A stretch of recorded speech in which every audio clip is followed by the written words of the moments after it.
오늘은 성령 강림후 15번째 맞는 주일입니다. 이제 다 같이 자리에서 일어나셔서 2022년도 9월 셋째 주 주일날 일부 예배 하나님께 드리겠습니다.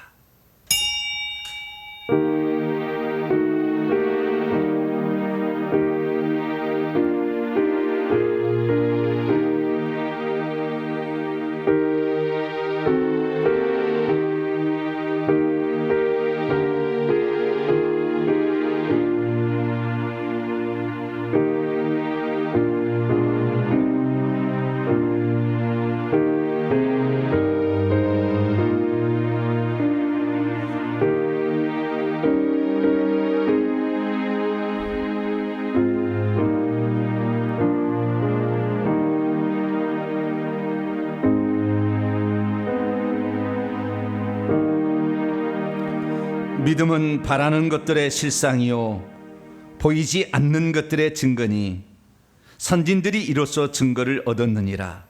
믿음으로 모든 세계가 하나님의 말씀으로 지어진 줄 우리가 아나니 보이는 것은 나타난 것으로 말미암아 된 것이 아니니라. 오늘도 믿음으로 살아가는 자에게 하늘의 복을 주시는 전능하신 하나님, 시험과 환난과 핍박이 그치지 않는 세상에서 살지만 저희들을 눈동자같이 지켜 보호하여 주시고 오늘도 거룩하고 복된 날에 하나님 전에 나와 예배드리게 하시니 진심으로 감사를 드리옵나이다.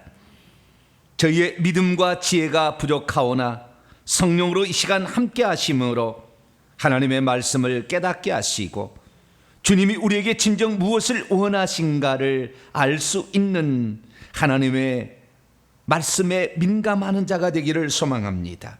하나님, 세상에 살면서 허물진 우리의 부족한 모습들은 십자가의 보혈의 피로 씻겨주시고 오늘도 우리가 주님 앞에 드리는 이 찬송과 그리고 경배를 주님 기뻐 받으시고 한량없는 은총을 베풀어 주시옵소서. 우리 주 예수 그리스도의 이름으로 기도하옵나이다. 아멘. 찬송가 44장입니다. 지난 1회 동안에 찬송하도록 하겠습니다.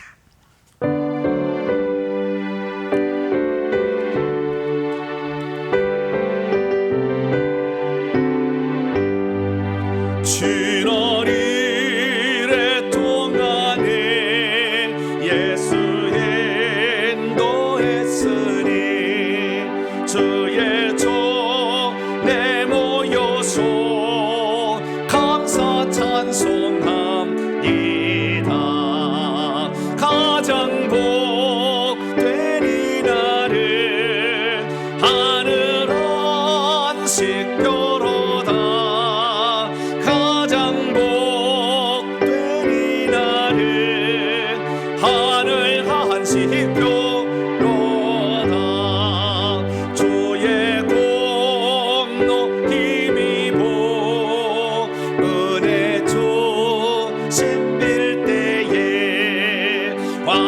화목하게 하시고 죄를 벗겨주시고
하나님 앞에서는 아무도 의인이라고 말할 수 없습니다. 하나님 앞에 설 때마다 우리의 허물과 잘못과 부끄러운 사연들을 발견하게 됩니다. 우리의 이익을 위해서 때로는 해야 될 말도 하지 않고 침묵을 지켰던 우리의 허물들이 있을 겁니다. 교만에 빠져서 우리 자신을 높이기 위해서 상대방을 이렇게 내려놓는 그런 일도 있었을 것입니다. 탐욕과 그리고 하나님에 대한 그 거룩한 욕심보다는 세상의 욕심에 빠질 때도 있었을 것입니다. 형제를 돌아보지 않고 협력하지 않았고 불쌍히 여기지 않았으며 기도하지 못했고 낮아지지 못했고 겸손하지 못했습니다. 우리 자신의 잘못을 하나님께 고백할 때 하나님 용서해 준다고 약속했습니다. 한 주간의 잘못을 하나님께 고백함으로 용서받는 시간을 갖겠습니다. 다 같이 자음의 기도를 드리겠습니다. 오 하나님 아버지, 주님을 사모하고 주님을 의지하며 주님을 따라가는 저희들, 하나님을 사랑하고 하나님을 의지하며 하나님을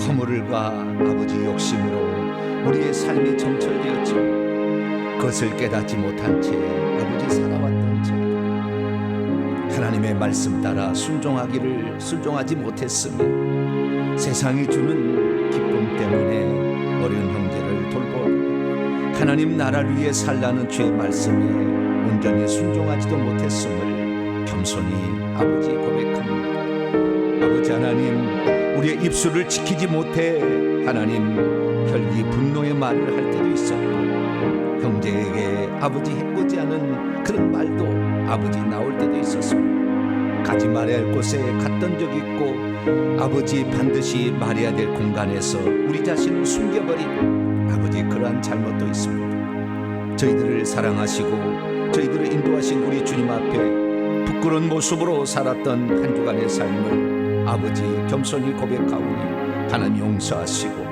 오늘도 거룩하신 보혈로 저희들의 잘못을 씻어주심으로 아버지 오늘 주일 이렇게 아버지 주님과 더불어 새로 시작함으로 하나님의 말씀 가운데 살아가는 복된 자가 되기를 소망합니다.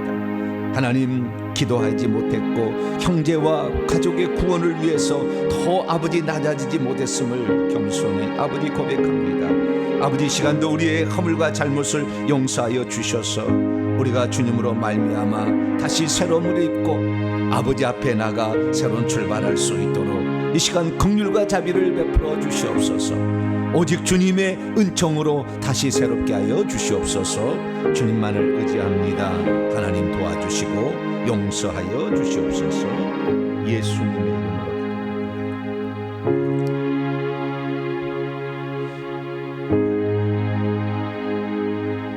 사랑하는 성도 여러분, 하나님은 우리 모두가 우리의 자신의 모순과 허물을 거짓없이 고백할 때 용서를 베풀어 주십니다. 우리가 고백한 모든 죄를 하나님이 용서하시마 약속하신 주의 말씀을 대독합니다. 그가 빛 가운데 계신 것 같이 우리도 빛 가운데 행하면 우리가 서로 사귐이 있고 그의 아들 예수의 피가 우리를 모든 죄에서 깨끗하게 하실 것이요. 이 말씀에 근거하여 우리가 고백한 모든 죄가 용서받음을 확신합니다. 아멘. 감사의 찬양 드립니다. 원하고 바라고 기도합니다. 찬송하시겠습니다.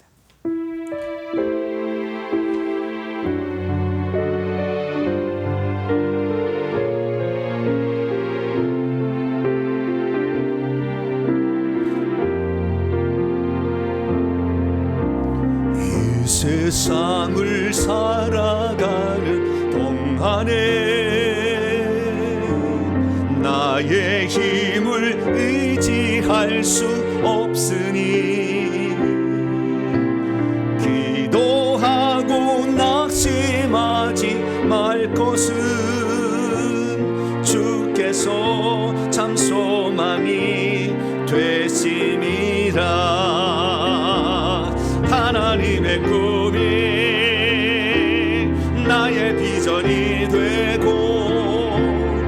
예수님의 성품이 나의 인격이 되고 성령님의 권능이 나의 능력이 되길 원하고 바라고 기도합니다.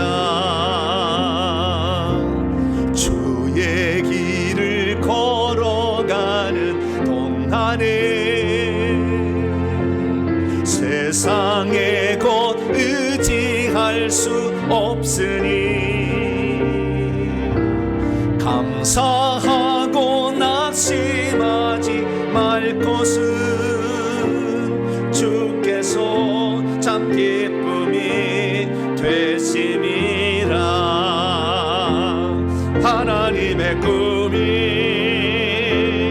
나의 비전이 되고 예수님의 성품이 나의 인격이 되고 성령님의 권능이 나의 능력이 되길 원하고 바라고 기도합니다. 원하고 바라고 기도합니다. 이제 다 같이 사도신경으로 신앙 고백합니다. 나는 전능하신 아버지 하나님 천지의 창조주를 믿습니다. 나는 그의 유일하신 아들 우리 주 예수 그리스도를 믿습니다. 그는 성령으로 잉태되어 동정녀 마리에게서 나시고 본디오 빌라도에게 고난을 받아 십자가에 못 박혀 죽으시고 장사된 지 사흘 만에 죽은 자 가운데서 다시 살아나셨으며 하늘에 오르시어 전능하신 아버지 하나님 우편에 앉아 계시다가 거기로부터 살아있는 자와 죽은 자를 심판하러 오십니다. 나는 성령을 믿으며 거룩한 공교회와 성도의 교제와 죄를 용서받는 것과 몸의 부활과 영생을 믿습니다. 아멘. 자리에 앉으셔서 찬송가 413장입니다. 내 평생에 가는 길 찬송하시겠습니다.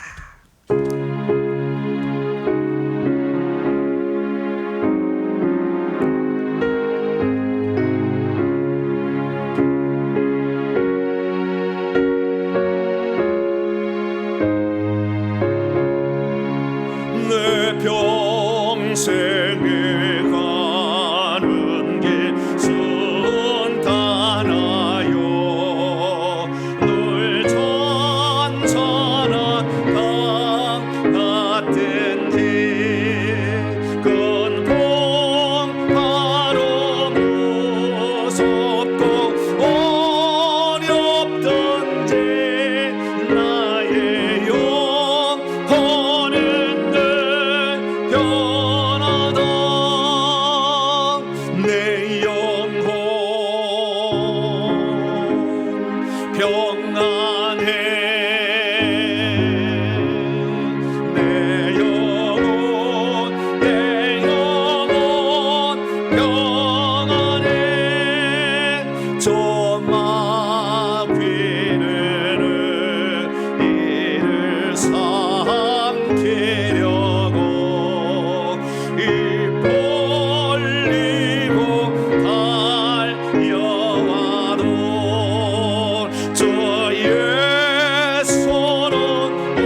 평안해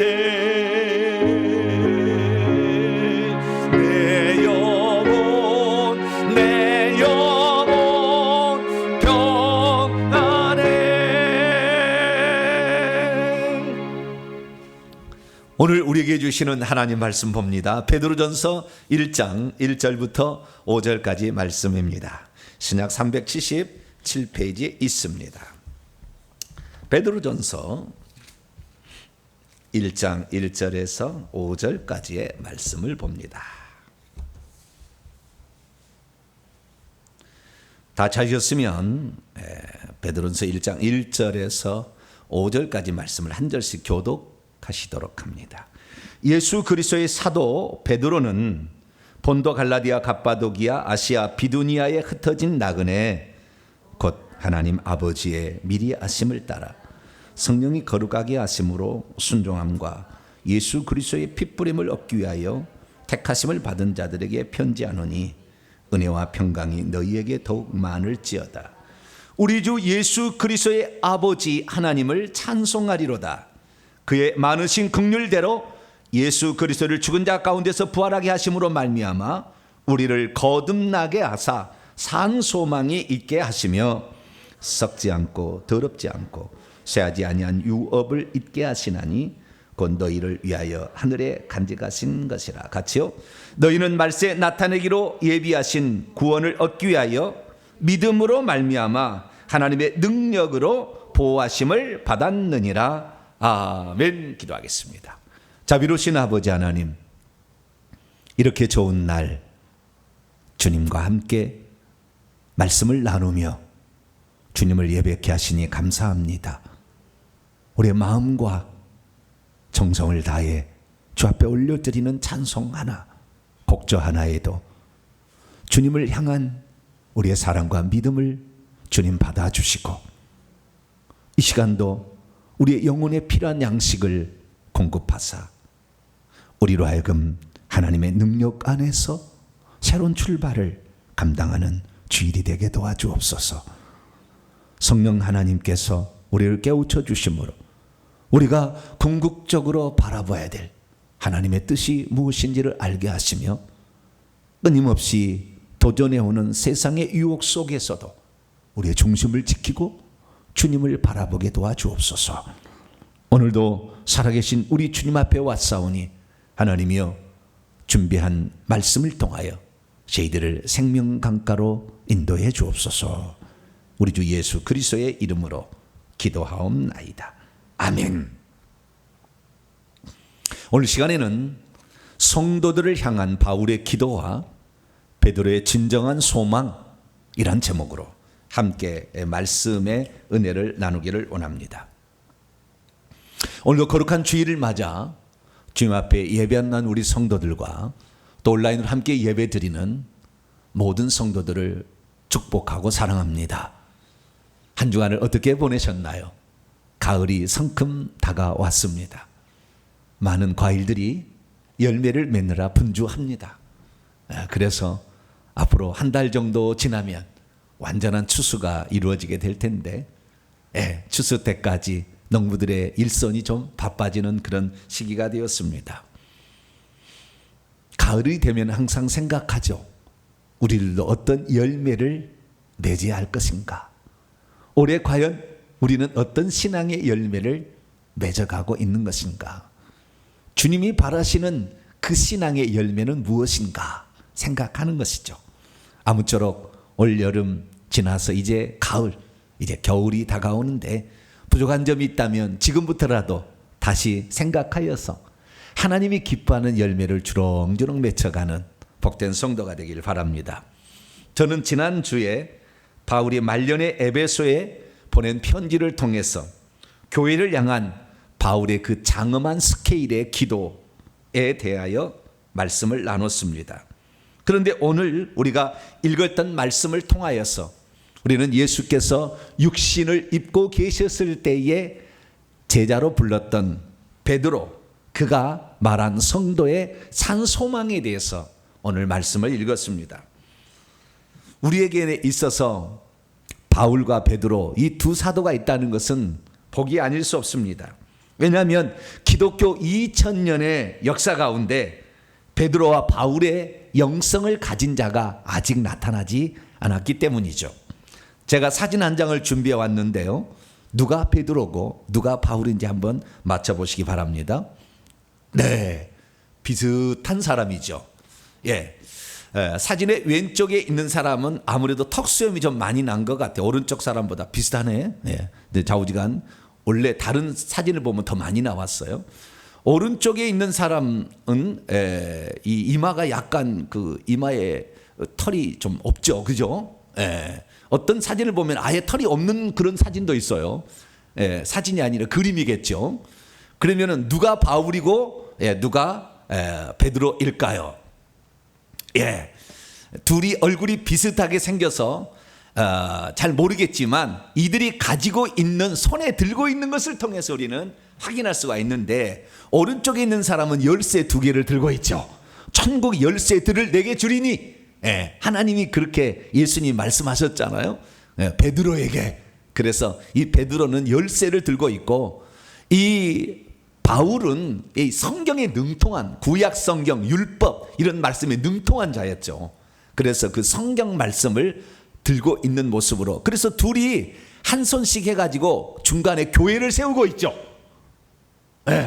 그래서 교회가 유대인의 교회, 이방인의 교회 이렇게 합쳐서 하나의 교회를 세우고 있는 아주 중요한 모습을, 그 위에 지금 비둘기가 있어요. 성령께서 역사하심으로 교회를 세우고 있다라는 것을 상징하는 그림이 되겠습니다. 어쨌든 우리가 이 두 사람을 통하여 알 수가 있는데, 그러면 바울과 베드로의 차이는 무엇일까요?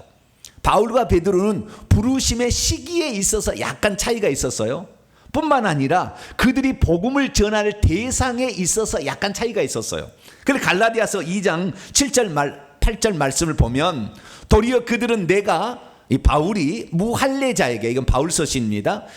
바울이 무할례자에게 복음 전함, 이방인에게 복음을 전함을 맡은 것이 베드로가 할례자에게 맡음과 같은 것을 보았고, 베드로에게 역사하사 그를 할례자의 사도로 삼으시니가 또한 내게 역사하사 이방인의 사도로 삼으셨다, 이렇게 얘기하므로 이 바울과 베드로는 일생일대의 교회 역사 가운데 가장 중요한 복음 전파의 두 기둥이라고 말할 수 있습니다. 그런데 이 두 사람이 부름을 받을 때는 베드로가 먼저 부름을 받았어요. 왜냐하면 예수님이 육체로 계실 때에 직접 베드로를 불러서 12사도의 대표로 세웠기 때문이고, 바울은 그 뒤로 약 4, 5년 정도 뒤에 예수님께서 죽으신 지 돌아가시고 부활하신 한 4, 5년 뒤에 부름을 받은 사람입니다. 그래서 그 시기가 약간의 차이가 있습니다. 어찌 되었든 간에 크게 따진다고 한다면 예수 그리스도께서 공생의 기간 3년이고, 그 다음에 바울을 5년 뒤로 한다면은 8년 정도 차이밖에 안 돼요. 어쨌든 그러나 그 시기에서 약간의 차이가 있고요. 뿐만 아니라 복음 전파의 대상, 오늘 말씀을 통해서 아주 많이 나올 거예요. 그 대상의 차이가 있었다는 것을 알 수가 있습니다. 그런데 우리가 이 마지막에 하나님께서 귀하게 썼던 사도는 과연 누굴까 한번 생각해 보겠습니다. 자, 우리가 처음에는 복음이 이스라엘 집에 잃어버린 양에게로 간다, 예수님이 이렇게 얘기하시므로 제자들에게도 이스라엘 집에 잃어버린 양 외에 다른 데로 가지 마라, 유대인들에게만 복음을 전파하라, 이렇게 얘기를 한 거잖아요. 그래서 처음에는 유대인들에게 복음이 전파되었지만 이 복음은 유대인들만 받아야 될 복음이 아니고 이 세상에 사는 모든 사람들, 이 할례받지 않는 이방인들도 받아야 될 복음이었기 때문에 이방인의 사도로 부름받은 사도 바울 쪽으로 이제 역사의 흐름이 그쪽으로 가게 될 수밖에 없지 않겠습니까? 그러면 왜 하나님께서 베드로를 처음부터 끝까지 이렇게 유대인의 사도 또는 이어서 이방인의 사도로 쓰지 아니하고 바울을 불러서 이렇게 교회를 세우게 되었을까요? 그것은 아마도 바울이 이방인에게 복음을 전하는데 보다 더 관대하고 포용적이었기 때문에 그랬던 것 같아요. 그러면 왜 베드로보다 바울이 똑같은 유대인이었는데 이방인에 관하여 포용적인 태도를 취할 수 있었던 것일까요? 그것은 두 가지 면에서 차이가 있는 겁니다. 하나는 이 베드로는 본토백이 히브리인이었다고 한다면 바울은 이방 지역에서 태어나서 자랐던 헬라파 유대인, 헬라어를 주로 사용하는 헬라파 유대인이었기 때문에 그렇습니다. 이 바울은 예루살렘에서 한참 멀리 떨어진 로마의 속주였던 길리기아 다소라는 큰 대도시에서 태어난 사람입니다. 이방 지역이죠. 그렇기 때문에 그는 나면서부터 헬라어를 사용할 수밖에 없었고, 뿐만 아니라 그는 아버지 때부터 로마의 시민권을 갖고 있었기 때문에 이 로마 속국에 처해 있는 여러 나라를 여행하는데 지장이 없었어요. 뿐만 아니라 로마어도 공부를 했기 때문에 그는 히브리어, 헬라어, 로마에 능통한 사람이었습니다. 그래서 그는 이방 지역에 돌아다니면서 복음을 전파하기에 아주 적합한 그런 인물이었죠. 뿐만 아니라 그는 하나님께서 처음부터 이 그를 불러내서 세우게 될 때에 이방인들에게 복음을 증거하라고 처음부터 이렇게 그릇으로 따로 마련한 것이었습니다.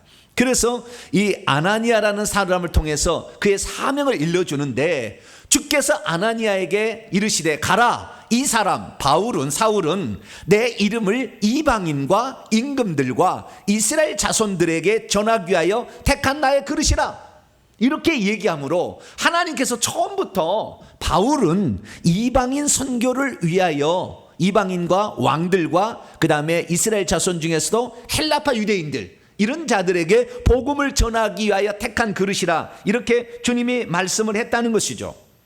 그런데 베드로는 어떤 사람입니까? 베드로는 그렇지 않은 사람이었어요. 베드로는 우리나라로 치자면 우리나라가 서울 있고 부산이 있지 않습니까? 옛날에는 이렇게 서울특별시, 부산 직할시 이런 식으로 했지 않습니까? 그러듯이 이스라엘 나라도 예루살렘 있고 갈릴리가 있는 거예요. 갈릴리 가버나움이 있는 거예요. 그것이 서울하고 부산과 비슷한 경우입니다. 그런데 그 가버나움 근방에 있는 베세다에서 태어나서 어릴 때부터 가버나움 해당에 가서 율법 교육을 받고 어릴 때부터 신앙이 투철한 사람으로 베드로는 살아왔어요. 그러니까 베드로는 처음부터 히브리어를 이렇게 사용한 사람이고, 어릴 때부터 회당 교육을 받아서 율법을 잘 지켜왔기 때문에 의식법들에 대해서 아주 철저하게 지킵니다. 안식일을 철저하게 지키고, 정결법, 이방인과 교제하지 아니하고, 음식법, 먹어야 될 거 먹지 않을 걸 정확히 가려서 하나도 흐트름 없이 그것을 잘 지켜온 그런 사람이었죠. 그래서 그는 특별히 정결법에 아주 민감했기 때문에 이방인 집에 들어가지도 않았고 이방인과 함께 식사도 안 했습니다. 그 정도로 철저하게 율법의 의식법들을 지키며 살았던 것이 베드로였죠. 그런데 예수님께서 그를 불러냈죠. 그를 불러낸 것은 뭐냐면, 그로 하여금 먼저 복음의 문이 유대인들에게 열려지길. 왜? 아브라함에게 약속을 했잖아요. 자나 만민이 복을 받는데, 그러나 아브라함의 할례를 받은 그 민족부터 시작을 해야죠. 그렇기 때문에 이 할례 받고 난지 8일 때부터 할례를 받았던 베드로를 통하여서 이 사람으로 하여금 복음이 맨 처음에 전파되어서 교회를 세우기를 바랬던 것입니다. 그래서 베드로가 예수님에 대한 온전한 신앙 고백, 주는 그리스도시요 살아계신 하나님의 아들이다 신앙 고백을 했을 때 주님께서 베드로에게 말합니다. 너는 베드로라, 새로운 이름을 지어주셨죠. 너는 반석이라. 그런데 이 반석 위에, 이 똑같은 단어가 아닙니다. 베드로라는 말은 남성 명사로 페트로스라는 말이고, 이 반석 위에 내 교회를 세운다 할 때 그 반석은 페트라, 여성 명사예요. 다른 겁니다. 어떤 것은 천주교는 이걸 각기 해석해서 베드로 위에 그 교회를 세우기 위해서 베드로가 초대 교황이다, 이런 엉뚱한 것을 거짓말을 만들어내서 지금까지 이것을 교리로 선포하고 있지만, 우리는 성경대로 믿습니다. 너는 베드로라, 너에게 새로운 이름을 준다. 이 반석, 네가 주님은 그리스도의 살아계신 하나님 아들이라는 이 고백 위에 내 교회를 장차 건축하게 될 것이다. 음부의 문들이 그 권세를 이기지 못할 것이다. 그리고 내가 너에게 천국 열쇠들을 내게 주리니, 네가 땅에서 묶으면 하늘에서도 장차 묶인 채 있을 것이고, 네가 땅에서 푼다면 하늘에서 장차 풀려진 채 있을 것이라 얘기하면서 천국 열쇠들을 그에게 주게 됩니다. 이 말씀은 무슨 말이냐면, 주님께서 이 땅에 오셔서 공생애를 사시면서 제자로 삼았던 베드로를 통하여 처음으로 교회를 세우는 문을 여는 일을, 그 열쇠로 문을 여는 일을 베드로를 통해 하고 싶은 거예요. 그런데 베드로는 생각은 약간 좀 편협적이었다 할까요? 처음에 율법에 너무 조항에 얽매여 있어 가지고 이방인들을 탐탁지 않게 생각하고 이방인들에게 복음 전하는 것을 꺼려했다 그 말이에요. 그러나 주님께서 그에게 처음에 복음의 씨앗을 통해서 뿌리게 될 때 유대인뿐만 아니라 이방인도 같이 하기를 바랐기 때문에 베드로의 생각은 달라져 있습니다. 그런데 베드로의 생각은 도무지 달라지지 않고 유대인들에게만 복음을 전하고 기껏해야 히브리파 유대인들에서 헬라파 유대인 정도까지 복음을 전하는 그런 사람이 되어 있었어요. 그러나 이 베드로의 생각이 처음부터 헬라파 유대인들에게 관대했느냐? 그러진 않았던 것 같아요.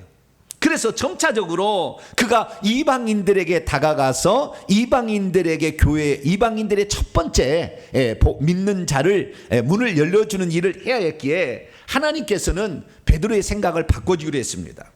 그래서 스데반의 순교로 인하여 유대 각지와 사마리아와 다른 지역으로 흩어져 있는 그 성도들을 베드로로 하여금 신방하게 했어요. 그래서 그가 루따라는 지역에 가서 신방을 하게 되는데 여기는 유대인들이 사는 예루살렘 가까운 지역이에요. 그런데 그 루따에 애니아라는 사람이 중풍병으로 8년간 누워 있었어요. 근데 그 애니아라는 사람이 헬라식의 이름을 가지고 있는 사람이었다고요. 그러니까 약간 이방인 쪽에 문을 약간 먹은 사람이었다는 거예요. 그 사람을 이렇게 치유하게 한 거예요. 신방하다가 이렇게 되는 겁니다. 그러다가 이 요바에서 온 사람들이 죽은 다비다라는 여 제자를 살려달라고 베드로를 초청합니다. 그래서 루따에서 이 해안가, 오늘날 테라비브라 일컬어지는 요바에서 사람을 보냈는데 거기가 한 16에서 18km 정도 떨어진 것이거든요. 그런데 거기에서 사람이 와서 가는데 죽은 사람을 살려달라고 초청을 하게 된 거예요. 그런데 신방하기 위해서 베드로는 가는데 안 갈 수가 없잖아요. 나는 어릴 때부터 율법을 지켜서 시체를 만지면 7일 동안 부정하기 때문에 나는 안 가. 그렇게 말할 수는 없잖아요. 예수님도 병든 자를 고치고 죽은 자를 살렸기 때문에 예수님의 제자가 된다고 한다면 안 갈 수가 없었어요. 그래서 가서 결국에 그 다비다라는 그 여자를 살려내는데 이 다비다는 헬라인들에게도 아주 자비를 많이 베푼 사람이었어요.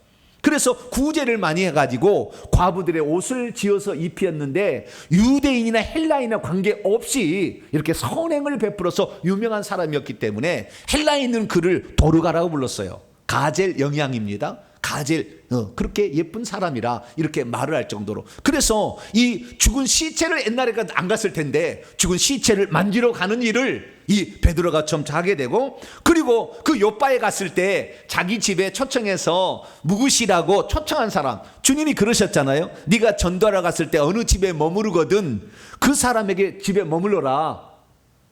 그런데 그 집에 못 오게 하면 먼지까지 털어버리고 가라 그랬지 않습니까? 그래서 초청한 집에 갈 수밖에 없었는데 초청해서 간 집에 가보니까 무두장이 시몬의 집이었어요. 시몬은 자기와 똑같은 유대인이었지만 헬라파 유대인이었기 때문에 죽은 짐승의 사체, 죽음을 만지는, 그래서 이 가죽 공이었던, 피역공이었던 그 집에 머무를 수밖에 없었어요. 옛날 같으면 택도 없는 이야기죠. 나는 저런 집에 부정해서 못 갑니다 이렇게 했을 텐데 점차 가게 되고, 그리고 그 집에 머물러 있을 때 환상을 보게 됩니다. 기도하다가 하늘에서 보자기 같은 환상이 나오는데 보자기 안에 부정한 짐승들이 가득 담겨 있는데 잡아먹어라 이런 음성이 3번을 들리게 됩니다. 아유, 주님, 나는 어렸을 때부터 음식을 철저히 가려 먹었기 때문에 저런 부정한 짐승은 먹을 수가 없습니다.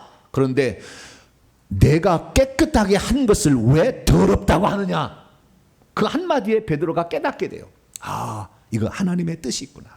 그래서 그가 이방인의 집인 가이사라의 고넬료의 집에 들어가서 복음을 전파하게 되고 그 집에서 식사를 합니다. 엄청난 변화인 거죠. 엄청난 변화인 거예요. 그 일이 혹시 예루살렘에 있는 다른 사도들의 비난받을까 봐 가서는 자세히 설명을 해주는 거예요. 이것은 하나님께서 하신 일이다 이렇게 얘기하면, 그러면서 이 베드로의 생각이 점차적으로 달라지게 된 것입니다. 그래서 우리는 이 베드로가 바로 어떠한 사람이었는가를 알 수가 있는데요. 그렇지만 그의 생각 속에서 완전히 이방인들에 대해서 또는 헬라파 유대인들에 대해서 좋은 감정을 가지고 있지는 않았던 것 같아요. 그래서 이 어느 날 이 바울이 목회하고 있었던 안디옥에 베드로가 방문했다가 거기에서 이방인과 식사를 하고 있어. 이방인 교회니까 식사를 하고 있었는데 예루살렘에서 예수님의 친동성 히브리파의 거목이라 일컬어지는 야고보가 보낸 사람이 온다고 하니까 슬그머니 자리를 피해버린 거예요. 식사 안 한다 나는. 이런 식으로 피해버린 거예요. 그러자 바울이 그 얼굴 앞에서 엄히 책망을 합니다. 사람이 의롭게 되는 것은 율법의 의식법을 행위를 지켜서 되는 것이 아니라 예수 그리스도를 믿어서 되는 것이거늘 당신은 복음을 전파하는 사도로서 어찌 그런 행동을 합니까? 말이 안 되죠. 후배가 선배를 야단친다는. 그러나 복음의 진리 가운데 행하지 않는 그를 바울이 책망했던 그런 일도 있어요. 그러면 바울이 이제 그 일이 있고 나서 바울은 선교를 통해서 로마의 선교를 1, 2, 3차 소아시아와 그 그리스 헬라 지역을 복음을 전하게 되고 나중에 로마까지 복음을 전하게 되는데 이제 둘 다 그 사역을 다 마치게 되고 말년이 될 무렵에 베드로는 과연 어떤 생각으로 달라져 있었을까요? 바울은 이제 이방인 선교를 계속했기 때문에 해나간 거지만 베드로의 생각은 어떻게 달라져 있었을까요? 오늘 베드로 전서는 베드로가 죽기 1년 6개월에서 2년 전에 쓴 유언과도 같은 편지예요. 그러니까 베드로가 이 1년 죽기 1년 전에 어디에서 로마에서 바벨론에 있는 교회 그러니까 로마에서 이 편지를 쓰게 된 것인데 죽기 일보 직전에 그의 생각은 어떻게 달라져 있었을까요? 그리고 바울이 복음을 전했던 그 복음과 베드로가 전했던 복음은 어떻게 달라져 있었던 것일까요? 베드로전서는 여러 학자들에 의하면 베드로가 죽기 약 1년 6개월 또는 2년 전에 AD 64년경에 쓴 편지인데요. 이 편지에 베드로는 이 이방인에 대한 그리스도인들에 대한 생각을 어떤 생각을 갖고 있었고 또한 하나님께서 교회를 향한 바람이 어떤 것이었다고 말하고 있는 것일까요?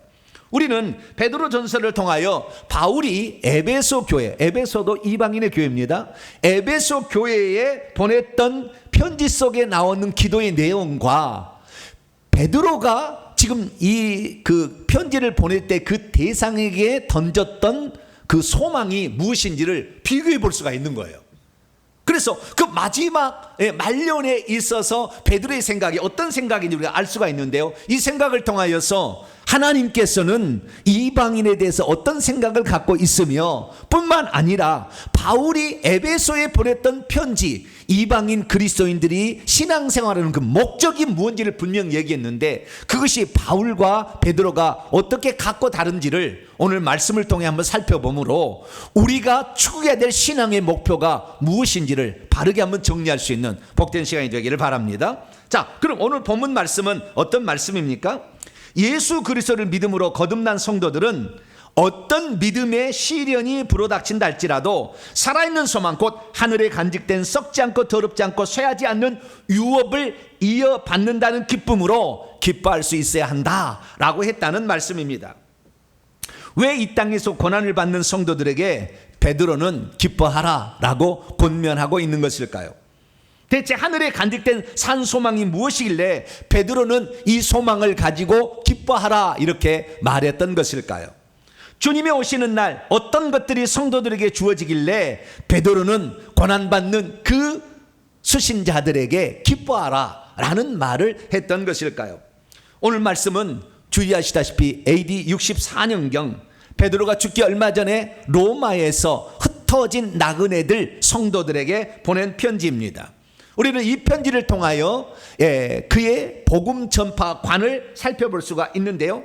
그가 이방인에 대해서는 어떤 생각을 가지고 있었으며 그가 전하였던 복음 전파의 내용이 무엇이었는지를 우리는 알아볼 수가 있게 되는 것이죠. 1절 말씀에 의하면 이 예수 그리스도의 사도 베드로가 누구누구에게 편지한다 이렇게 말하는데 베드로는 본도, 갈라디아, 갑바도기아, 아시아, 비두니아에게 흩어진 나그네들에게 편지한다, 이렇게 말하고 있습니다. 자, 그러면 이 흩어진 나그네들이라고 되었던 이 사람들은 대체 누구를 가리키는 것일까요? 우리는 베드로가 끝까지 유대인들에게만 복음을 전했을까? 그가 나이가 이제 많이 들어서 제가 생각했을 때는 AD 64년이니까 예수님보다는 한 10살 정도 많았을 거라고 추정이 되는데, 그렇게 된다고 한다면 그의 나이가 74세 정도 된 거 아니에요? 나이가 많이 든 거 아닙니까? 그 정도 된다고 한다면 이때 베드로의 생각이 어떻게 달라졌는지를 본문을 통해 알 수가 있는 거예요.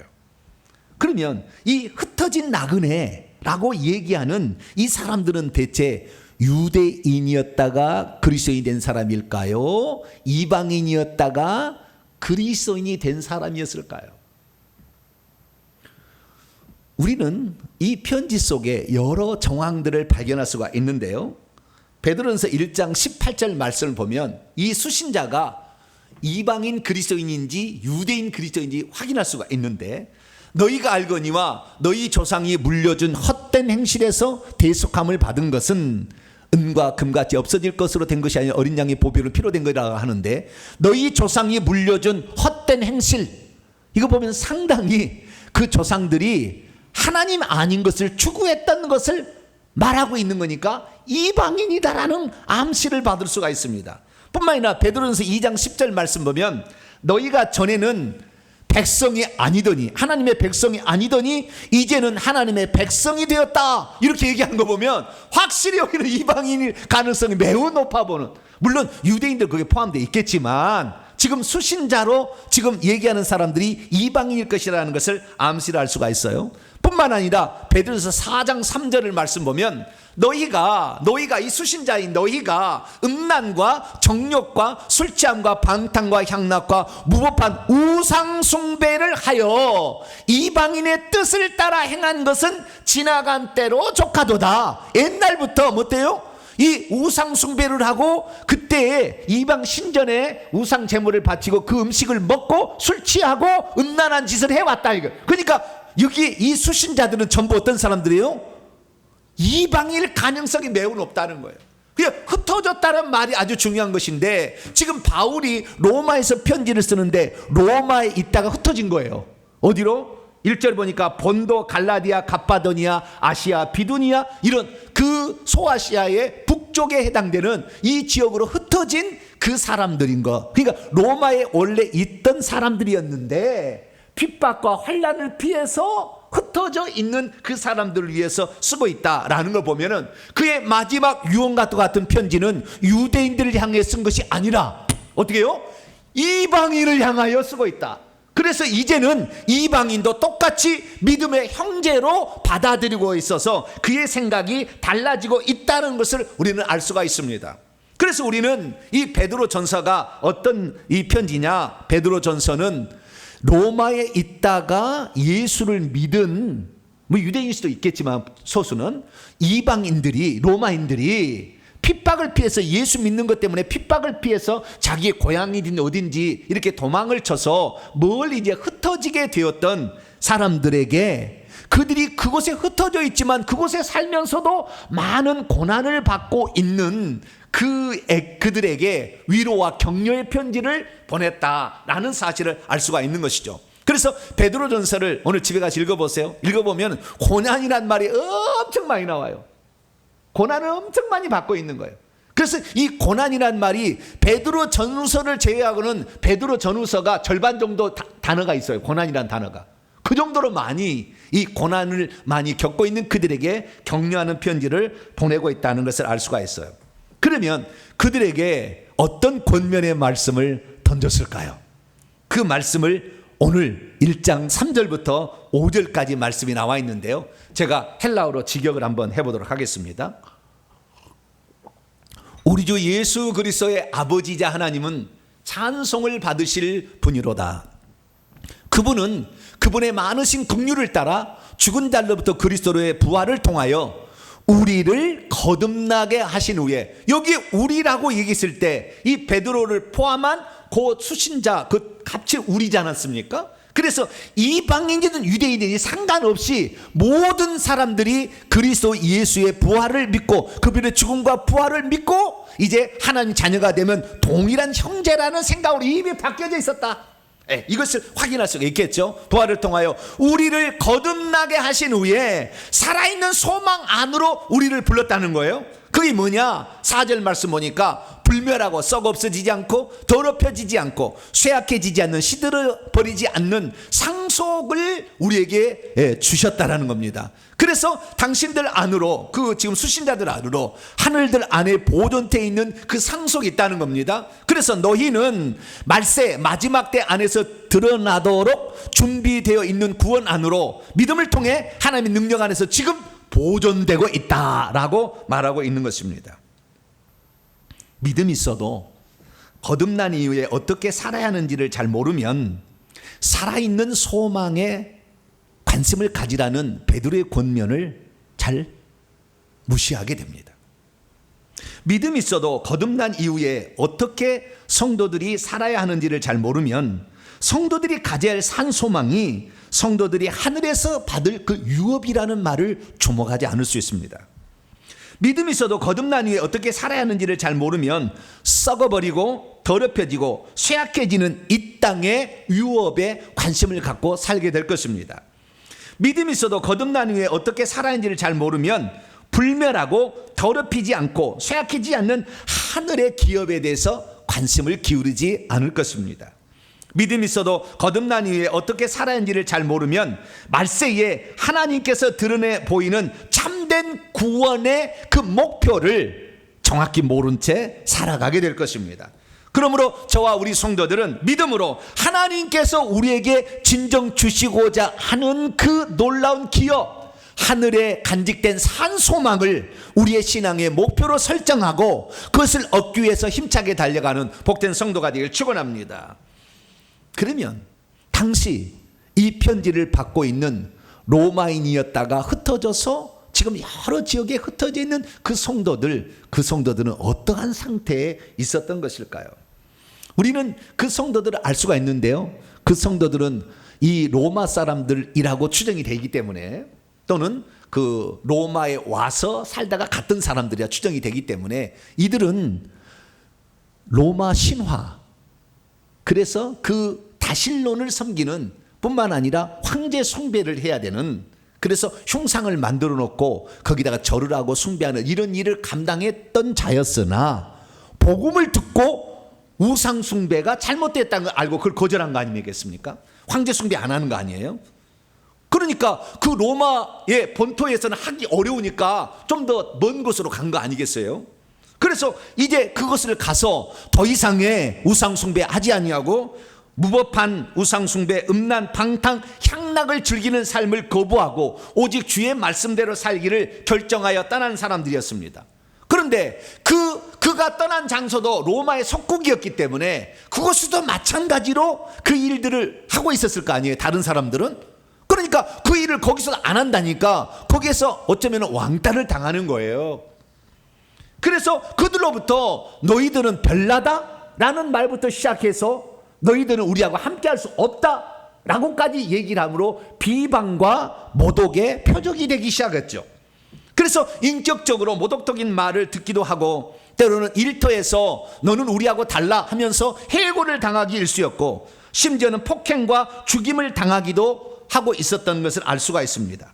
그래서 그들은 핍박을 피해서, 그러면 우리들끼리 살자 해서 핍박을 피해서 토굴과 암굴 속으로 들어가게 되는데요, 그들이 그때 당시에 들어가서 나중에 살게 되었던 그 역사의 현장을 제가 한번 성지순례 때 가봤어요. 오늘날로 터키지만 갑바도기아를 제가 가봤어요. 오늘 본문의 수신자였던 그 갑바도기아 사람들이 광야의 산과 동굴과 토굴에 유리했다는 히브리서 기자의 말에 따라서 그것이 어딘가를 살펴봤어요. 자, 지금 베드로가 편지를 썼던 베드로 전서의 수신자들은 본도, 그 다음에 갈라디아, 갑바도기아, 아시아, 비두니아, 이 전체를 합쳐서 소아시아라고 합니다.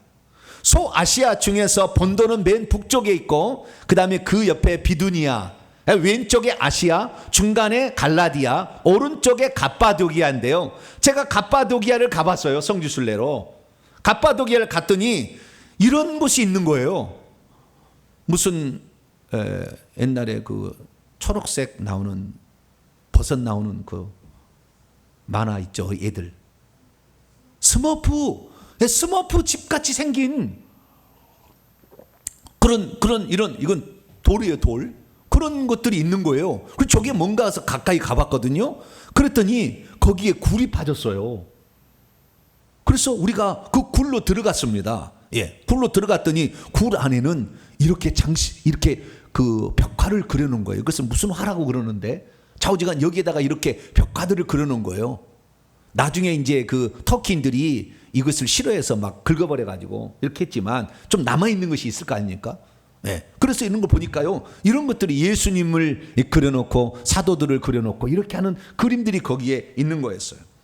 저는 거기에 들어가서 많은 것을 느꼈어요.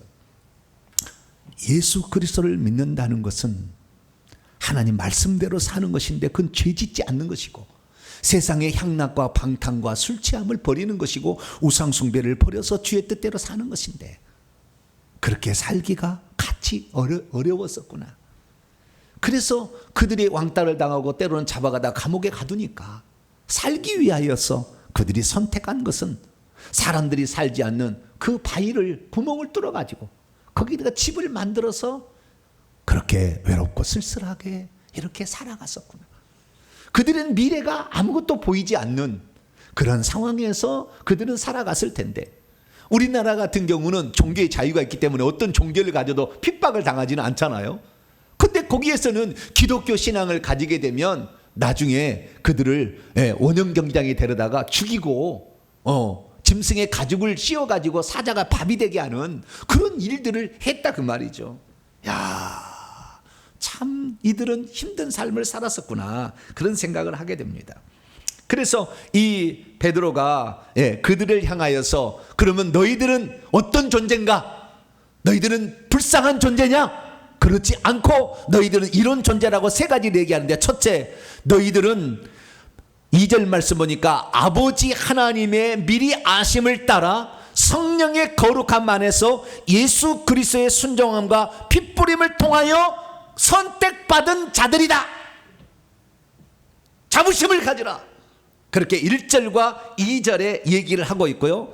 그 다음에 3절과 4절에는 그분께서 우리를 거듭나게 하셔서 하늘의 하나님의 아들들이 되게 하시고 살아있는 소망 안으로 우리를 부르셨다. 그것은 하늘에 간직된 기업이 있는데 불멸하고 더럽히지 않고 쇠약하지 않는 산 소망을 너희는 가진 자다 라고 그들을 격려를 해주고 있으며, 5절에 지나가게 되면 5절에는 말세에 하나님께서 나타나도록 준비되어 있는 완전한 그 구원 안으로 너희들을 불러내었고 너희들은 그 복음 안에서 보존되고 있는 이들이다 라고 그들을 정의하면서 그들을 격려해주고 있는 것을 보게 됩니다. 그래서 우리는 이 베드로를 통하여서 우리가 세상 속에서 믿음대로 살면 때로는 우리가 조롱을 당하고 멸시를 당한다 할지라도 절대 그것에 대해서 우리 스스로가 자괴감을 갖지 말고 우리는 선택받은 자요.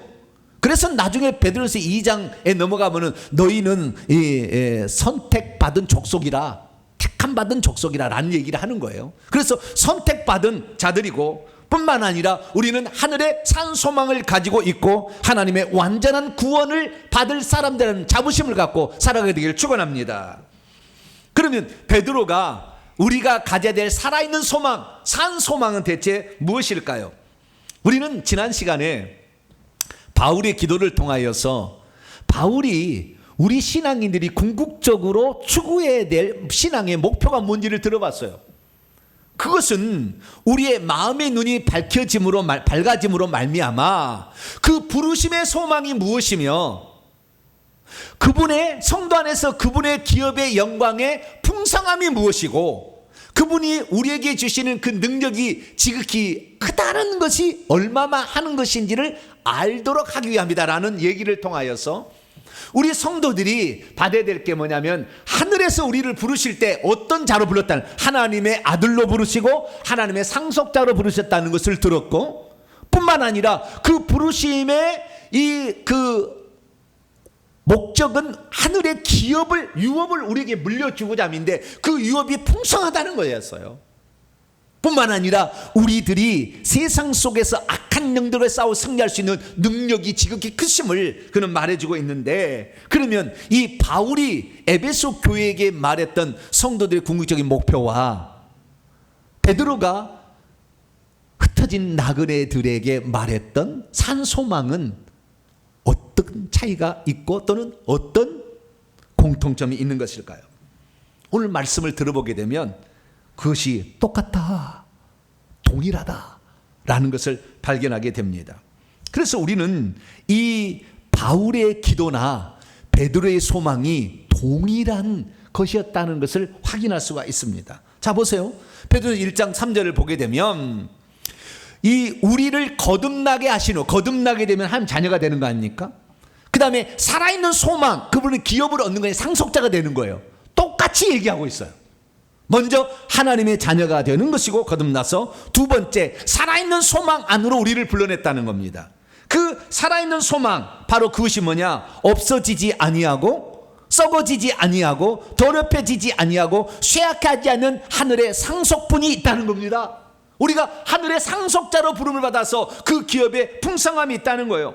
결국에 바울이 말하는 것은 하늘에 우리의 유업, 기업이 있는데, 물려받을 것이 있는데 그 유업이 크고 그 다음에 풍성하고 많다라는 것에 초점을 맞춰서 얘기를 했다고 한다면, 베드로는 어때요? 그것이 영원히 없어지지 아니할 것이다 라는 그 영원성에 초점을 맞추고 얘기하고 있을 뿐, 둘은 똑같이 우리의 성도들의 미래가 이렇게 준비되어 있다는 것을 얘기했다는 것을 알 수가 있습니다.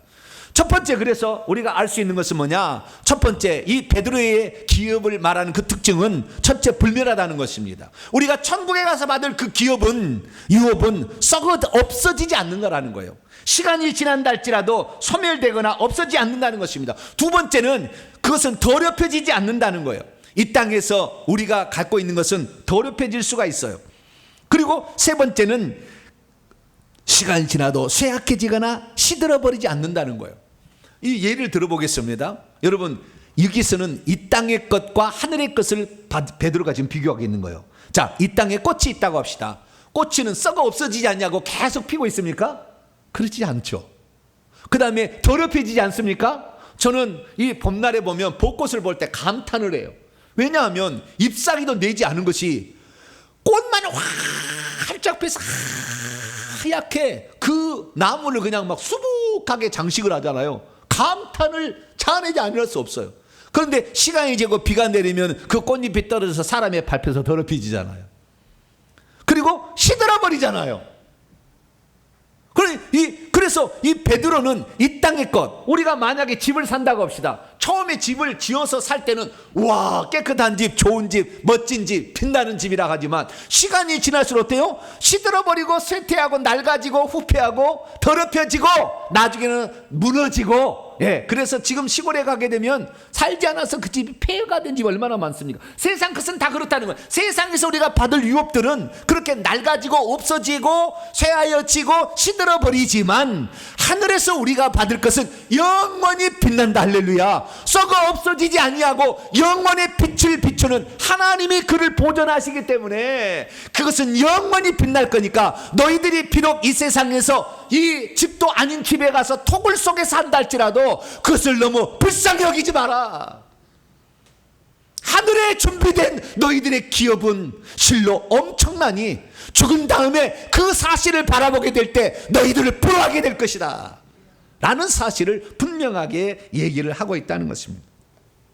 사랑하는 성도 여러분, 우리 그리스도인들은 어찌 보면 말씀대로 살려보면 손해봐야 되고, 때로는 남들처럼 거짓말하고 막 해가지고 막 이렇게 하면은 더 나을 삶을 살 수도 있을 텐데, 우리는 되도록이면은 주의 말씀을 지키려고 노력하잖아요.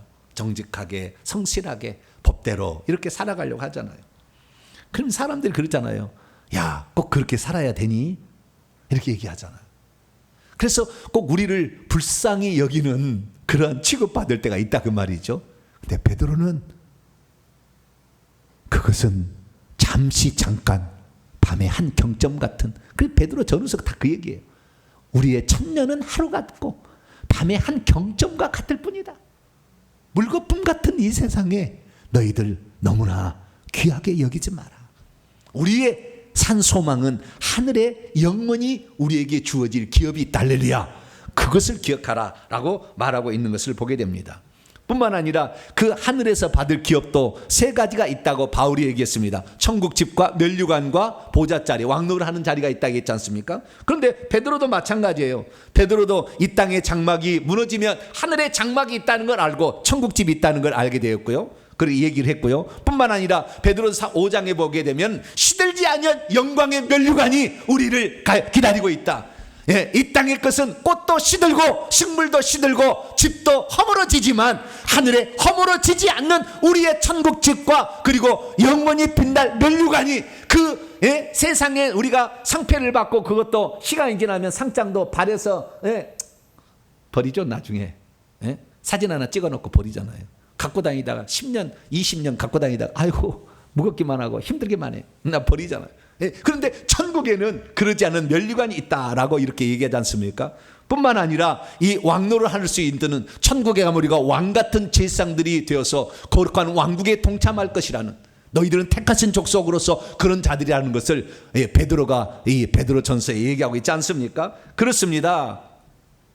두 사도 역시 이 땅에 이방인들이 유대인들이 상관없이 주 예수 그리스도를 믿기만 하면 하늘에 하나님의 자녀가 되고 상속자가 된다는 것을 얘기했음을 믿으시기 바랍니다. 뿐만 아니라 두 사도가 하늘에 우리가 받을 유업이 있는데 그 유업이 바울은 크고 많고 풍성하다고 얘기했고 베드로는 영원하다 얘기했다는 거예요. 영원히 아주 많이 나와. 집에 가서 오늘 베드로 전후서 읽어보세요. 그것이 우리에게 영원히 우리를 위하여 기다리고 있으니 세상에서 비록 좋은 집에 못 살고 혹시 토굴과 암굴에 살아서 너희들의 삶이 어쩌면은 초라하기 그지 없다고 말할 수 있겠지만 그것이 전부가 아니다 라는 사실을 얘기하면서 그들을 격려하며 그리스도를 위해서 고난받는 것은 너희들이 기뻐할 일이다. 할렐루야. 그렇게 얘기했음을 기억할 수 있게 되길 바랍니다. 그러므로 믿음이란 무엇입니까? 비록 우리가 땅에 살아도 썩지 않고 더럽지 않고 쇠하지 않은 유업을 소망하며 살아가는 것인 줄 믿으시기 바랍니다. 지금 우리는 세상 사람들과 같이 살아야 합니다. 그래서 그들과 함께 땅에 살고 있습니다. 그러나 땅에 살 때는 우리의 진가가 무엇인지 드러나지 않습니다. 우리가 껍데기를 한번 벗어버린 순간 우리의 진가가 드러날 날이 오게 된다는 거죠. 어떤 사람은 이 땅의 껍데기를 위해서 치장하고 분장하고 거기에다가 많은 돈을 들이지만 우리는 껍데기가 아닌 실상의 우리의 삶을 드려야 될 줄로 믿습니다. 그래서 우리의 속사람이 영광스럽고 우리의 속사람이 천국에 들어가서 받을 그 영광을 사모하면서 우리는 가야 될 줄로 믿습니다. 언젠가 때가 되면 우리의 고난은 영광으로 달라지게 될 것입니다. 우리의 핍박받은 모든 삶은 보석처럼 그 눈물이 변하여 우리에게 치장으로 다시 다가올 날이 있을 것입니다. 시련이 깊어질수록 우리는 눈을 들어 하늘에 우리의 기업을 바라볼 수 있게 되기를 축원합니다. 우리가 절대 썩지 아니하고 더럽지 않고 쇠하지 않는 하늘의 기업의 상속자라는 사실을 잊어버리지 않게 되기를 원합니다. 그래서 제가 오늘 설교 제목을 고쳤는데요. 오늘 설교 제목의 원래 제목은 땅에 살아도였어요. 뭐라고요? 땅에 살아도. 근데 나중에 훗날 이 설교를 누가 검색해서 들을 텐데 땅에 살아도 그러면 안 들을 것 같아가지고 제가 제목을 뭐라고 쳤느냐? 바울의 교회를 향한 바울의 기도와 베드로의 진정한 소망이라고. 이래야 내가 나중에 또 볼 것 같아가지고 원래는 땅에 살아도, 내 이 감동이 와가지고 땅에 살아도 이렇게 했어요. 여러분, 우리가 땅에 살아도 우리는 하늘의 사람이에요. 껍데기가 벗겨지는 날이 와요. 그때 주님께서 영광의 빛나는 면류관을 씌워주시고 하늘에 이 영원한 거처로서 천국집을 받으시고 그리고 하늘에서 왕노를 하는 복된 성도가 되길 간절히 바랍니다. 걸어가신 하나님 감사합니다. 베드로는 복음을 믿고 예수님을 믿었더니 세상 사람처럼 죄짓고 살아서는 안 된다는 걸 알고 그들과 함께 어울리지 않았더니 그들의 왕따를 당하고 고통받는 그들을 향하여 너희들은 하늘에 산 소망을 가진 자다 말해 주었습니다. 주여, 우리들도 이 소망을 가지고 끝까지 믿음 잘 지키고 세상 속에서 진짜가 무엇인지를 알고 진짜를 위해서 우리의 삶을 엮어가는 복된 성도가 되게 해 주옵소서. 우리 주 예수 그리스도의 이름으로 기도하옵나이다. 아멘. 자, 명령과 선포를 해보도록 하겠습니다. 오른손을 쥐시고 큰 소리로 시작. 주여, 교회를 향한 바울의 기도와 베드로의 간절한 소망이 어떻게 같은지 알게 하시니 감사합니다. 주여, 바울의 기도는 성도들이 하늘의 상속자가 되는 것이었는데 베드로의 소망도 성도들이 하늘의 유업을 이어받는 것이라고 했음을 알게 하시니 감사합니다. 주여, 베드로가 처음에는 이방인을 가까이 하지 않았지만 그의 말년에는 복음 안에서 모든 사람들을 다 포용하였다는 것을 알게 하시니 감사합니다. 주여, 바울은 하늘나라의 유업이 많다는 것과 풍성하다는 것과 크다는 것을 중심으로 말했다면 베드로는 유업이 영원하다는 것을 말했다는 것을 알게 하시니 감사합니다. 주여, 베드로가 말한 하늘의 산 소망이란 하늘에 간직된 성도의 기업은 결코 썩지 않고 더럽혀지지 않고 쇠하지 아니하는 것이었음을 알게 하시니 감사합니다. 주여, 예수님의 두 사도들이었던 바울의 기도와 베드로의 소망이 서로 일치한다는 것을 알게 하시니 감사합니다. 결단다 시작. 주여, 이제는 하늘의 산 소망을 갖겠습니다. 주여, 이제는 하늘에 있는 영원한 기업을 사모하겠습니다. 주여, 이제는 나도 하늘의 상속자가 되기를 힘쓰겠습니다. 주여, 이제는 나도 하늘의 소망을 두고 살겠습니다. 주여, 이제는 천국집과 면류관과 왕같은 제사장직을 사모하겠습니다. 선포입니다. 시작. 이제까지 나로 하여금 하늘나라의 상속자가 되는 것이 성도의 보편적인 신앙이 아니라고 속여온 악한 영들은 떠나가라. 이제 내가 예수 이름으로 명하노니 하늘에 있는 산 소망에 대해 흠모하지 못하게 막아온 악한 영들은 결박을 받으라. 내 영혼아 깨지어다. 내 영혼아 깨지어다. 하늘의 산 소망에 집중하고 하늘의 상속자가 될지어다. 핵심입니다. 시작. 2000년 기독교 역사상 최고의 영성가는 바울과 베드로였구나. 베드로가 처음에는 이방인을 구원한 일에 소극적이었구나. 하나님의 뜻과 섭리를 헤아린 베드로는 말년에 가서는 예수 그리스도를 믿는 사람이라면 다 형제로 받아주었구나. 교회를 향한 바울의 기도와 베드로의 간절한 소망은 결국 같은 것이었구나. 신앙인의 최고의 목표는 하늘에 준비된 유업을 상속받을 상속자가 되는 것이로구나. 성도가 천국에서 누릴 상속분은 천국집과 면류관과 왕같은 제사장직이로구나. 아멘. 두 손 들겠습니다. 1분 기도 시간입니다.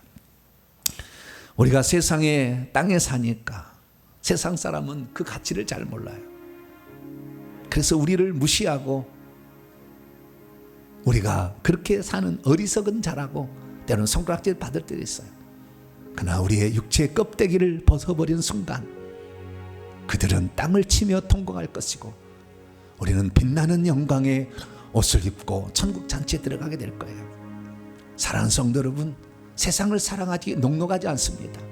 그리스도인 살아간다는 것이 쉽지 않습니다.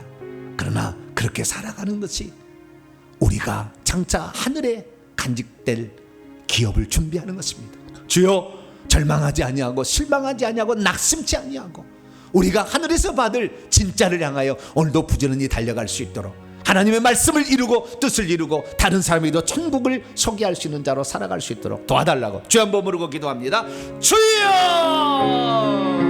오 아버지 하나님, 수많은 사람들이 오늘 세상을 살아갑니다. 그러나 어떤 사람들은 이 껍데기 인생을 위하여 일평생 투자하다가 이 껍데기 인생의 중요한 것을 잃어버렸다고 아버지 세상을 마감하는 어리석은 자들이 얼마나 많습니다. 오 하나님 아버지, 우리의 진짜는 하늘에 간직된 산소망인데 아버지, 이것을 보지 못한 채 영의 눈이 열리지 아니하고 마음의 눈이 열리지 않아 이것을 보지 못해 아버지, 이것이 있고 없음에 부모를 주기도 하고 자기식을 내다 버리기도 하는 아버지, 이런 사람들이 얼마나 많습니까? 오 하나님 아버지, 우리는 아버지의 하늘의 산 소망이 우리를 기다리고 있음을 믿고 하늘에 간직된 그 기업에 아버지 영원한 아버지 우리의 기업이 있음을 알고 결코 이 땅에 그리스도인으로 살아가는 것을 아버지 실망과 낭만과 좌절하지 아니하고 낙심치 아니하고 기쁘게 살아갈 수 있기를 소망합니다.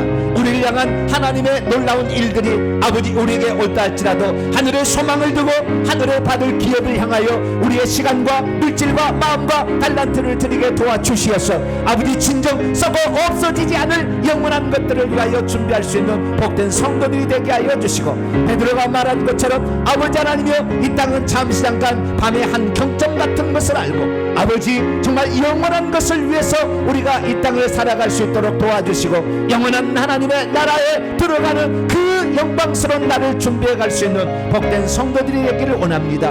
하늘에서 우리가 받을 그 영광스러운 초소, 아버지 빛나는 면류관, 아버지 또한 왕노릇하는 놀라운 그 순간을 향하여 아버지 오늘도 성도들 부지런히 달려가게 하시고 그리스도인으로서 받는 고난을 기쁘게 감당케 도와주시옵시며 아버지 끝까지 선행을 베풀고 아버지 이웃을 사랑하며 그들에게 하늘나라의 가치를 심어주고 천국을 증거할 수 있는 복된 성도가 될 수 있기를 원합니다. 오 우리는 아버지 주님만이 소망입니다. 하늘나라에 아버지 산 소망을 두고 살아가는 자들입니다. 썩지 않고 더럽지 아니하여 쇠하지 않는 기업을 주실 우리 하나님을 향하여 오늘도 부지런히 달려가는 저희들 되게 하여 주시고 오늘도 주님을 바라보는 성도들에게 복을 주시고 물질의 복을 주시고 소망의 복을 주시고 하늘의 신령한 복을 더하여 주시어서 진정한 하늘의 아버지 사람이 될 수 있도록 역사해 주시옵소서. 주님 감사합니다. 하나님 도와주시고 함께하여 주시옵소서. 주님 역사해 주시옵소서. 예수님 말씀을 마음에 새기면서 찬송가 435장입니다. 나의 영원하신 기업 찬송합니다. 찬송하시면서 준비하신 예물 하나님께 드립니다. 435장을 찬송하시겠습니다.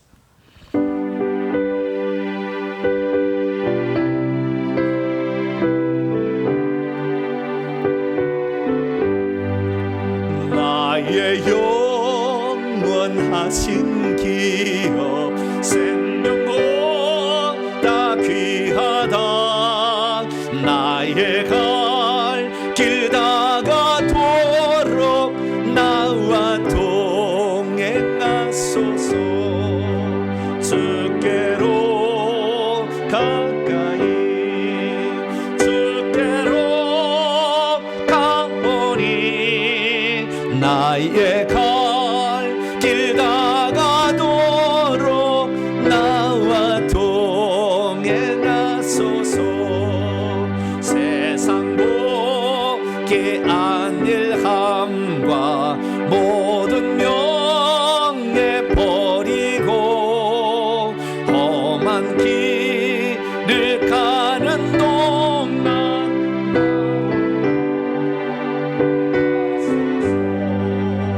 주께로 가까이 주께로 가오니 나의 갈 길 다가도록 나와 동행하소서. 어두운 골짝 지나가며 험한 바다 건너서 천국모 내 이르도록 나와 동행하소서. 주께로 가까이 주께로 가오니 나의 갈 길 다가도록 나와 동행하소서.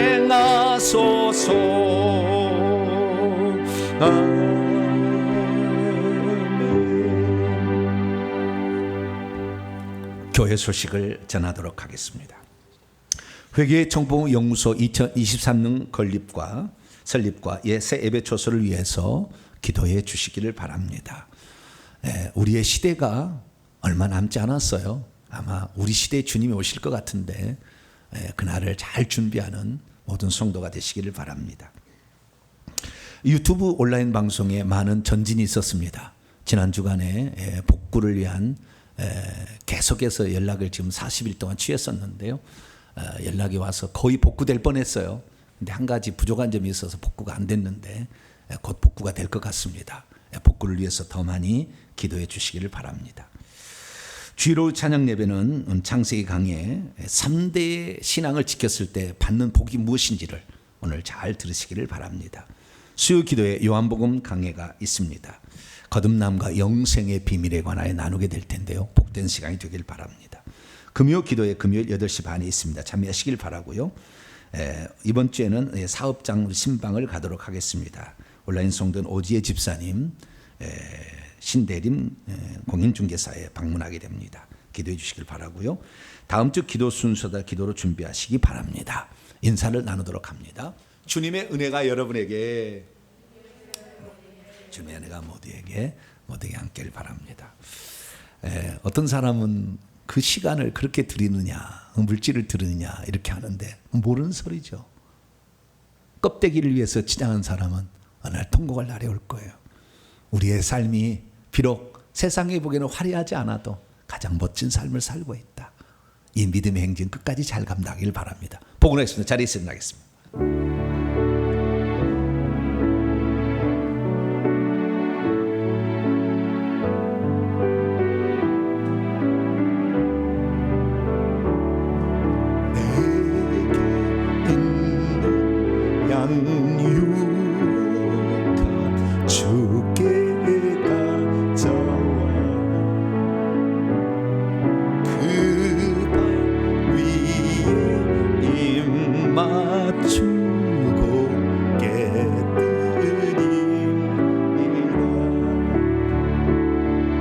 주님 다시 이 땅 위에 임하실 그때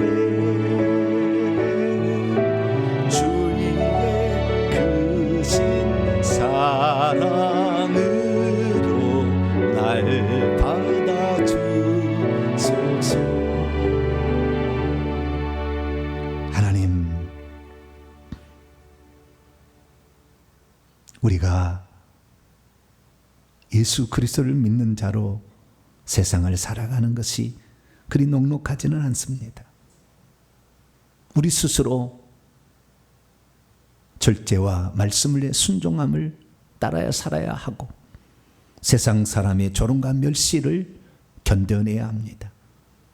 어느 순간이 되면 예수 그리스도를 믿는다는 이유 하나로 우리가 핍박받을 수도 있는데 하나님 아버지, 진정한 참 소망이 무엇인지를 베드로를 통해 알려주시니 감사합니다. 그 노사도를 통하여 이제는 유대인과 이방인의 완전한 구별을 없애버리고 이방인 흩어진 성도들을 그 아끼며 사랑해서 편지를 보냈음을 저희들 기억하게 하시고 우리가 하늘에서 받을 그 기업은 영원하다라는 것을 얘기해 주심으로 우리가 이 땅에 잠시 잠깐 얻는 기쁨에 만족하지 말라. 그 사도의 음성을 듣게 하시니 감사합니다. 우리로 일평생 동안 하늘의 소망을 두고 하늘 소망의 기쁨으로 살아가는 성도들 다 되게 도와주옵소서. 이 시간 하나님께 나올 때 빈손 들지 아니하고 우리의 사랑과 정성을 예물에 담아 주 앞에 바치오니 아버지 온라인 성도도 함께 바치오니 주님 이 예물을 기쁘게 받아주시고 오늘도 아버지 이 천국을 모르는 자들이 이 말씀을 듣고 천국을 사모하고 천국 백성이 될 수 있도록 역사해 주옵소서. 회개와 천국 연구소를 위해서 기도하고 물질로 헌신하며 아버지 함께 동역하는 수많은 성도들을 기억하여 주시고 이 사역이 주님 마지막 오시는 날 우리도 하나의 마중물이 될 수 있도록 역사해 주옵소서. 우리 성도들 세상 살아갈 때에 하늘의 지혜를 주심으로 세상 사람들보다 더 지혜롭게 살게 도와주시고 세상 속에서도 그리스도의 빛난 영광을 드러내며 그리스도의 이름의 영광을 위해 자신의 삶을 합당하게 살아갈 수 있도록 붙들어 주시옵소서. 건강의 축복을 더하여 주시고 사업장에 복을 주시며 일터에 복을 주시고 자녀들도 천국 들어갈 수 있도록 도와주시고 우리 모두가 하나님의 백성이 되게 해 주옵소서. 예배를 수고한 모든 봉사일까지 주님의 복을 내릴 줄 믿사올 때 우리 주 예수 그리스도의 이름으로 기도하오며, 이제는 우리 주 예수 그리스도의 무한하신 은혜와 하나님 아버지의 극진하신 사랑하심과 성령님의 위로교통 충만하심이 말씀을 듣고 하늘에 산 소망을 붙잡고 살기를 원하는 이 예배에 참석한 모든 성도들 위해 이제와 영원토록 함께 하옵시기를 간절히 축원하옵나이다. 아멘.